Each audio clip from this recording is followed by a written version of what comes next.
Hey there, and welcome back to The Chocolate Touch by Patrick Skeen Catlin. We find ourselves on chapter 6. John Midas is in a bit of a pickle. That means that he's found himself in a tight spot, a problem. He has himself a problem, doesn't he? His greatest wish has come true. He loves chocolate, but now anything that he puts in his mouth, anything at all, tastes or becomes chocolate. It just worked against him during his math test. Let's see what we can find out in chapter 6. Will John find a way out of this particular problem? I'm not so sure. Join me on page 64 for chapter 6. When the others had been excused to go out for mid-morning play, that means recess, John had to go and stand by Miss Plimsoll's desk. "John," Miss Plimsoll said, "you mustn't make up silly stories to excuse your failures. I must have the truth. What did you do with your pencil?" "This is it," John said, showing Miss Plimsoll the pointed stick of the chocolate. "Really, it is. It's changed." "What do you mean, it's changed?" Miss Plimsoll demanded. "That's my pencil," John tried to explain. "Only it isn't the same anymore. Nothing stays the same today if I put it into my mouth. The same thing happened when I chewed my gloves. They were chocolate too." "John," said Miss Plimsoll slowly, "do you feel right?" "Yes, thank you," John said. I feel all right, except," he said, "I'm getting so thirsty. The water from the water fountain turned into chocolate, and so did the water upstairs. I would like a drink of cold water." "Yes, John," Miss Plimsoll said. She suddenly looked pale. You run out and play with the others. I'm going to have a talk with the nurse. And John," Miss Plimsoll said as he started towards the classroom door, "here's another pencil. Be a good boy and try not to lose it. I'm afraid I'll have to keep this piece of chocolate until school's out. You know we don't allow anyone to eat candy in class." Miss Plimsoll put the slightly chewed chocolate pencil in her desk drawer, and John went out to look for Susan. He found her skipping rope with 2 girls in his class. John usually scorned skipping rope, meaning he did not approve of that. That's girl stuff. He preferred hide and seek, tag, FBI and spies, kick the can, or any other good, exciting game.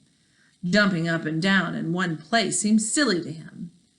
But he was sorry for having spoiled Susan's silver dollar, and he was willing to make a sacrifice. "Susan," he said. Susan continued to bounce on one foot as her 2 friends swung the rope over and under, over and under, over and under her. She didn't even seem to notice John. "I'll skip with you," he offered. Susan stopped, and the rope was caught by her shins, by her legs. "Let's try doubles backwards," she said, but not to John. She ignored John. "You go first, Betty. Ellen, you go second. I'll go last.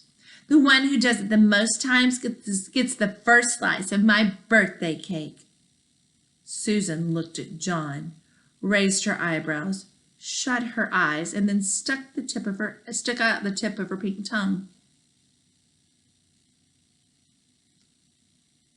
"Oh, I lost my place when I stuck out my tongue." Then she turned back to the girls and smiled. Ellen whispered in Betty's ear, and Betty whispered in Susan's ear. Then all 3 of them looked at John and at each other again and burst out laughing. "Oh, Susan," John protested. "I didn't mean to do it.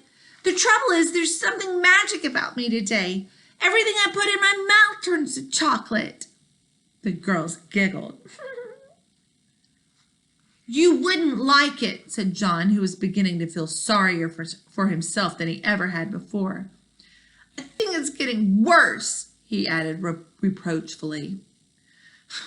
At first, the part in my mouth turned to chocolate, but when I nibbled the end of my pencil, the whole pencil changed. Pooh, Susan said, and the others hooted with glee.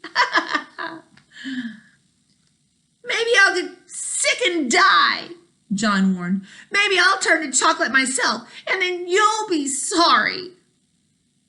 I don't believe one word about the chocolate, John said.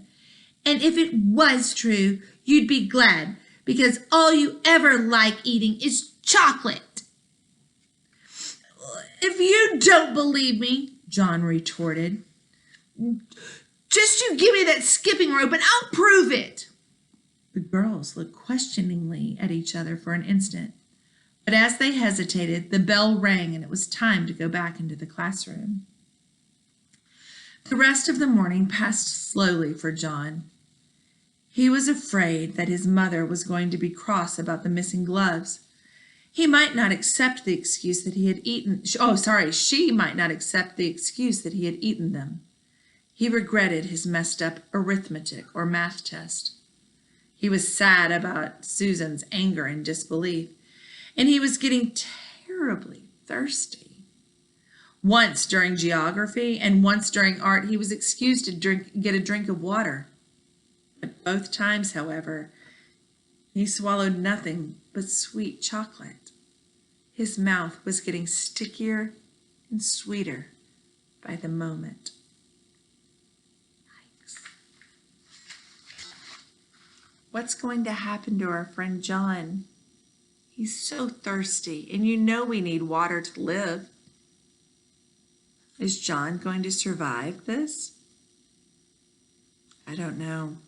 Things are looking awfully grim for our friend John Midas.